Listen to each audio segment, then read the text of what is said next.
Bonjour à tous, on va voir la correction d'un sujet d'examen d'architecture et pour cela je propose qu'on sorte une feuille Excel de manière à utiliser simplement les cases pour faire un fichier propre et vous de votre côté vous auriez du papier, ça vous servirait de brouillon et la première étape pour moi ça va être d'écrire quelques informations utiles sur le brouillon qui vont vous servir pour l'ensemble du partiel.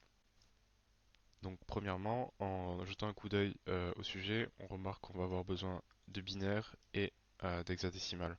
Donc ça va impliquer deux choses. Premièrement, de commencer à écrire un nombre binaire assez long. Euh, Peu importe la taille, il faut qu'il en général dépasse les 8 bits. Et en partant de la fin, on va écrire les valeurs correspondant à chaque case en base 2. Ça va être une sorte de règle qui va nous servir plus tard pour simplifier et aller plus vite dans les calculs. Si les documents sont autorisés, c'est quelque chose que vous pouvez faire au préalable. Vous voyez que là, voilà, j'ai jusqu'ici un encodage sur un octet, et là je peux augmenter un peu plus. Bien sûr, c'est plus facile lorsqu'on connaît les exposants de 2. Et je pense qu'on va s'arrêter à 2048. Voilà, premièrement, vous avez ça, ce qui va vous permettre de faire les conversions assez aisément et de ne pas vous embêter trop longtemps. Deuxièmement, on a de l'hexadécimal. Donc l'hexadécimal, on peut directement voir qu'on va passer de la base 16 en binaire et que ça peut être bien d'avoir cette table-là de côté. Donc voilà, j'ai écrit la table pour gagner un peu de temps. On peut le trouver sur internet aussi facilement afin de vérifier qu'il n'y ait pas d'erreur et d'avoir une version peut-être plus propre, voire à imprimer. Ensuite, on voit également qu'on aura besoin éventuellement de portes logiques afin d'établir des tables de vérité. Donc pour cela, vous pouvez déjà écrire les tables de vérité des portes logiques simples comme et, ou, non. Après, c'est quand même recommandé de les connaître pour aller un peu plus vite. Si c'est bon pour vous, on va pas les écrire. Dans tous les cas, vous pouvez prendre le temps de les écrire encore une fois. Et cela dans l'optique de gagner du temps une fois qu'on en aura besoin pour cet exercice-ci. Donc maintenant on peut commencer par l'exercice 1. Donc on nous dit qu'on a un système de codage de couleurs avec trois composantes, le rouge, le vert, le bleu, donc RGB, et que chaque composante est codée sur 5 bits. Combien de couleurs différentes peut-on représenter dans ce codage? Donc là, encore une fois, l'objectif c'est de retrouver une formule qui est simple. Et pour ça, ce qu'on peut faire, c'est essayer de simplifier le problème et se dire qu'on a en final que les couleurs sont encodées sur un seul bit. Donc ce qui nous donnerait, je vais le faire juste ici, que par exemple le rouge ait la possibilité de soit être à 0, soit 1. Ensuite on a le vert, et c'est la même chose. Et le bleu aussi. Et en fait, ce qu'on nous demande ici, c'est combien de combinaisons on a pour rouge, vert, bleu, afin de former une couleur. Et ça, c'est dans le cas où on a un seul bit. La valeur du bit peut être soit 0, soit 1. Là, sans vous spoiler un peu tout directement à la formule, on a 8 possibilités. Vous pouvez essayer de le retrouver par vous-même avant que j'explique. Et du fait qu'on a 8 possibilités, avec pour l'instant comme valeur simplement 3 et 1, c'est un peu compliqué à retrouver. Et en fait, vous pouvez un peu essayer de comprendre le problème en faisant la phase suivante. Donc si on a 2 bits cette fois-ci, pour encoder notre couleur, et vous devriez trouver une autre valeur. Et de par ces deux valeurs, vous devriez être capable de retrouver la formule. En d'autres termes, en fait, on cherche vraiment toutes les combinaisons possibles. Le nombre de valeurs, si on veut être le plus simple possible, le nombre de valeurs qui peuvent être encodées sur un canal. Ici, ça serait 2. Et ce nombre de valeurs, on va le multiplier le nombre de fois qu'il y a de canals. Donc dans notre exercice ici, ce serait 2 fois 2 fois 2. Et si je veux mon résultat, ce serait 8. Ici, j'aurai 8 couleurs possibles. Donc j'aurai 8 couleurs possibles euh, à partir d'un encodage de 1 bit pour 3 canaux.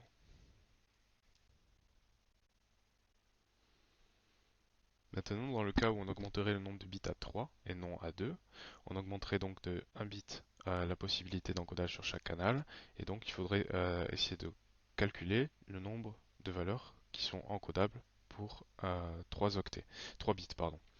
Et donc cette valeur-là, elle serait égale à 8. On pourrait compter jusqu'à 8 en partant de 0 si nous avions 3 bits d'encodage.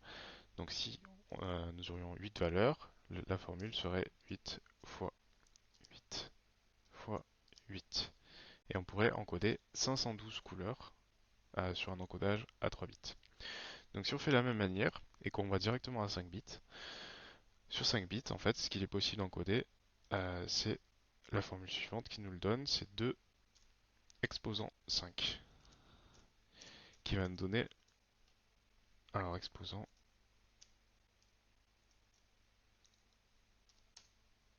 5, qui va nous donner 32, c'est-à-dire que sur 5 bits, je peux compter jusque 32. Et donc 32 ensuite, je vais simplement le multiplier par n fois, en fait, n étant le nombre de canaux,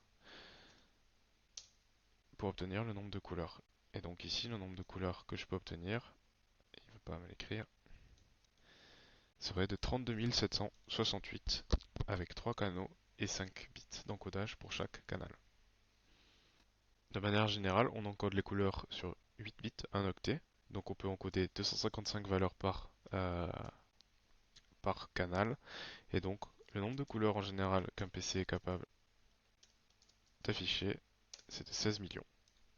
Et vous voyez ici l'exponentiabilité, l'explosion du nombre de couleurs qui s'encodent simplement en rajoutant quelques bits à l'encodage. Et donc c'est vraiment une démonstration de la puissance de cet encodage-là en binaire pour les couleurs, puisque rajouter simplement en fait une case en mémoire revient à faire exploser le nombre de couleurs stockables sur un ordinateur ou une machine.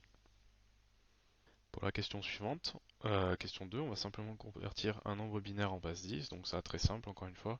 On va utiliser notre règle ici en haut, et en venant placer chaque information dans la bonne case, on va pouvoir sélectionner les bits qui sont à activer ou non par cette représentation-ci, et ensuite en faisant la somme, nous aurons la valeur en base 10. Donc nous commençons par 3 zéros, donc les 3 premières valeurs sont ignorées.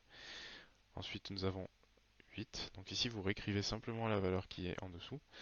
Le 16 est également pris, 32, donc on en a 4, 64 est également pris, le suivant non, 256 est pris, et pas 512. Et ces valeurs-là, si on les additionne, donc là je le fais avec un tableur, bien sûr, il faudrait le faire à la main au papier, vous devriez obtenir 376. Donc vous voyez, en ayant préalablement écrit une règle avec l'encodage binaire, je peux très facilement ensuite être capable de venir placer cette valeur-là en dessous, en quelque sorte, et simplement reprenant les valeurs, sans me poser la question et sans être dans la panique d'un partiel, retrouver la bonne valeur qui correspond à ce nombre binaire. Pour la question 3, on va cette fois-ci convertir un nombre en hexadécimal en binaire. Donc encore une fois, on va utiliser ce qu'on a préalablement écrit ici, et simplement remplacer chaque valeur ici en hexadécimal en valeur binaire. Donc simplement reportant la valeur qui est dans la table. Donc pour cela, on va commencer par 9. 9, c'est cette valeur-là binaire, suivi ensuite de A qui est cette valeur-là binaire, et enfin 1 qui a pour valeur binaire 3, 0 et 1. Donc voici ici la représentation binaire du nombre en hexadécimal 9 à 1.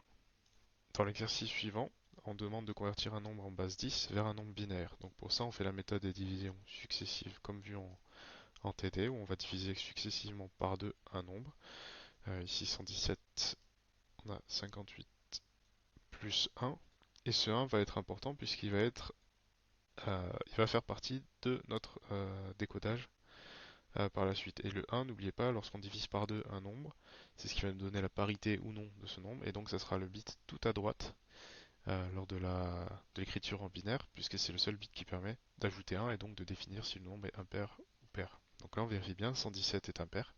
On aura forcément un 1 en encodage binaire à la fin.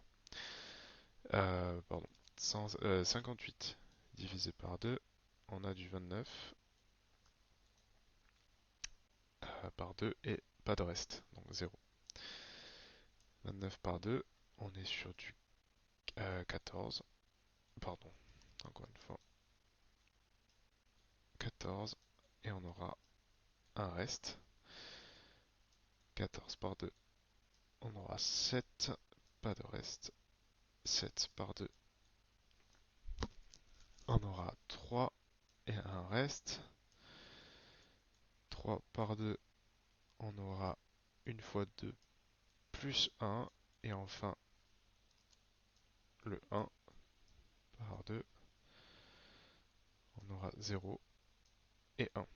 Et donc encore une fois, ce qui nous intéresse, c'est tous ces résultats-là qui sont les restes et qui vont venir former notre nombre binaire.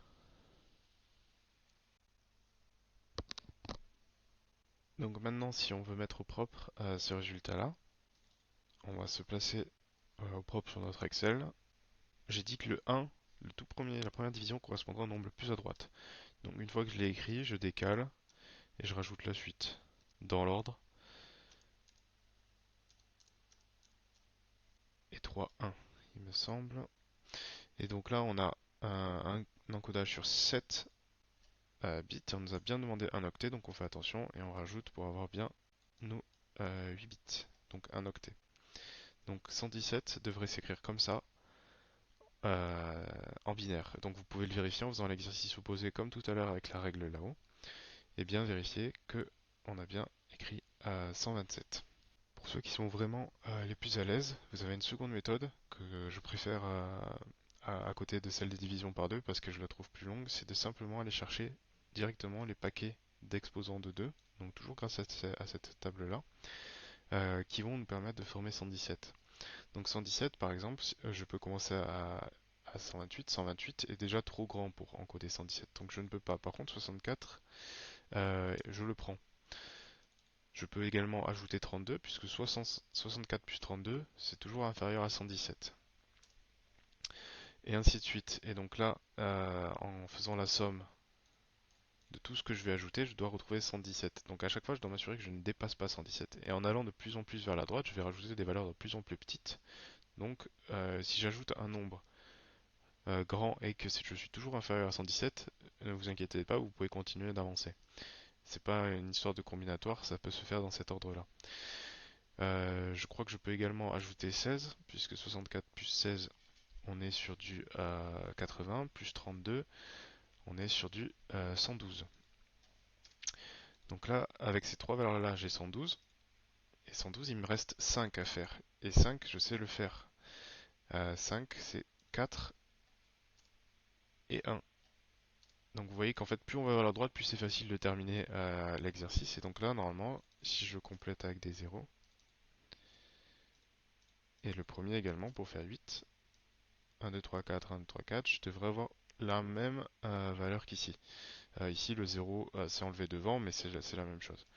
Donc vous pouvez utiliser cette technique-là si le nombre que vous avez à transformer est petit, en fait, suffisamment petit pour pouvoir faire des paquets simplement.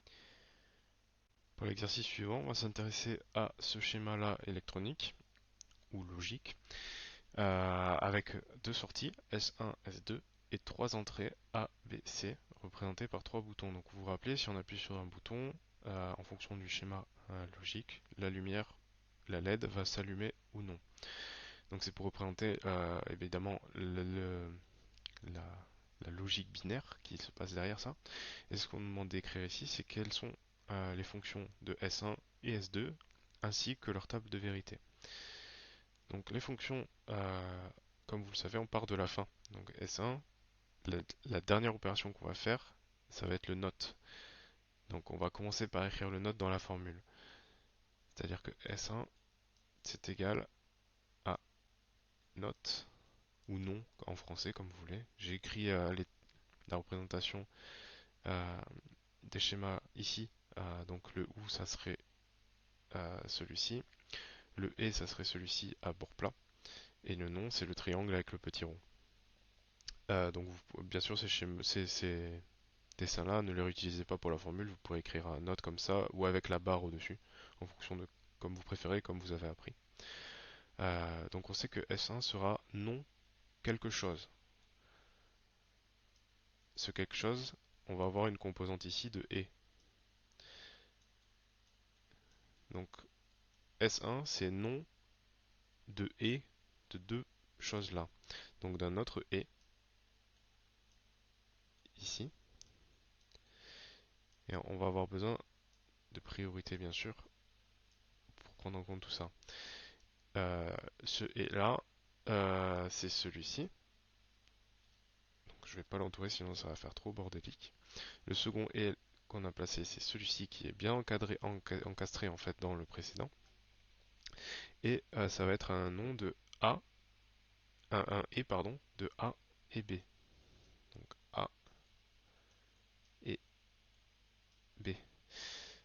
C'est un peu sale, je le referai juste en dessous en off pour avoir une correction. Et de l'autre côté, on va avoir un et note. Et on continue à remonter, c'est note C.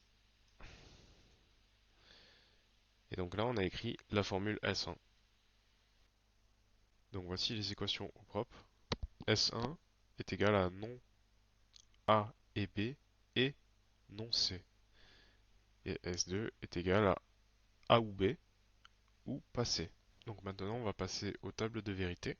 Une fois qu'on a cette équation-là, il n'y a plus besoin du schéma, hein, c'est équivalent. Donc on peut garder cette feuille-là de côté. Ce que j'ai fait ici, c'est que j'ai commencé à écrire les tables de vérité pour gagner un peu de temps en décomposant le calcul. C'est pas nécessaire. Si vous pouvez le faire d'un coup, c'est mieux. Et d'ailleurs, pour cette équation-là, S1, on peut la one-shot. Il n'y a pas besoin de faire toute une table de vérité si on se pose et qu'on regarde un peu comment elle est écrite. On va le voir juste après. Pour S2, par contre, on peut écrire un petit décomposé. Et ce qui va être important, surtout à la fin, d'ailleurs je corrige, c'est d'écrire l'équation de S2 et de ne pas l'oublier. C'est quand même ce qu'on nous demande. Il ne faut pas simplement écrire toutes les opérations, il faut écrire que vaut S2 en fonction de A, B ou C. A et B et C, pardon, plutôt. Donc c'est parti. Donc note C, on va simplement inverser la valeur de C. Donc moi je peux me simplifier la tâche simplement en décalant. Je peux être sûr que j'ai un croisé comme ça. C'est OK. Ensuite j'ai A ou B. Donc dès que j'ai 1, que ce soit pour A ou B, je mets un 1. Donc c'est le cas de toutes ces cases-là. Donc à partir de là, je peux mettre un 1.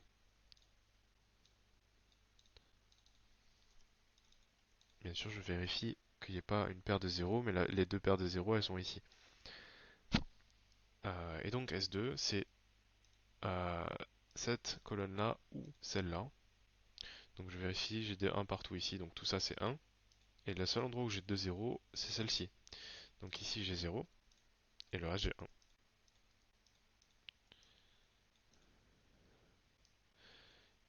Un petit coup de mise en page. Voilà. Donc j'ai S2 euh, qui vaut cette formule-là en fonction de A, B, C. Pour ce qui est de S1, vous pouvez soit reproduire la même chose en décomposant, soit simplement en se basant sur l'équation de S1.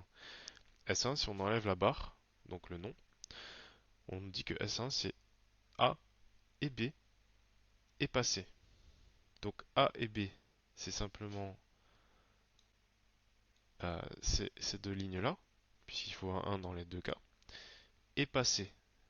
Donc et passé, c'est celle-ci. Donc la seule qui est vraie si on ne prend pas en compte la barre, c'est celle-ci. Et donc simplement mettre la barre revient à inverser. Donc on réinverse. Et tout le reste vaut 1. Donc vous voyez en fait quand on a des et, on peut vachement simplifier parce que le et est vachement en fait contraignant. C'est simplement il faut 2 1, c'est rarement le cas. Donc ça permet de très vite déblayer notre équation. Quand on a et, on peut quasiment one shot l'équation en fait. Donc voilà, je vous recommande de faire attention. Vous pouvez gagner pas mal de temps, plusieurs minutes, et sur un partiel, c'est quelques points. Donc voilà pour ces deux premiers exercices. Je suis pas certain de vous corriger l'exo 3 par manque de temps, et tout ce qui est en rapport avec l'exo 4, c'est des données que vous avez dans le cours. Donc il n'y a pas besoin de réfléchir ou de comprendre les choses, c'est plus de la connaissance. Simplement, vous pouvez rappeler que microprocesseur, ça doit vous faire penser à l'assembleur. Et lorsqu'on parle de registre, vous vous souvenez de ce qu'on a vu en assembleur avec les registres qui étaient SP, IT ou IP, qui correspondaient, vous savez, aux cases qui étaient colorées dans notre mémoire RAM. Et donc, par exemple, vous aviez le registre qui pointe vers l'opération suivante, le registre qui pointe le curseur dans la position en fait actuelle dans la pile d'exécution, et ainsi de suite. Donc cet exocad, je trouve, il apporte rien dans le raisonnement, c'est plus d'avoir compris un peu les composants d'une machine, et ça, vous aurez tout ce qu'il faut dans les cours. Voilà. Je vous remercie d'avoir regardé la vidéo et n'hésitez encore pas à poser vos questions, que ce soit par mail ou bien dans les commentaires, et j'essaierai de répondre. Merci.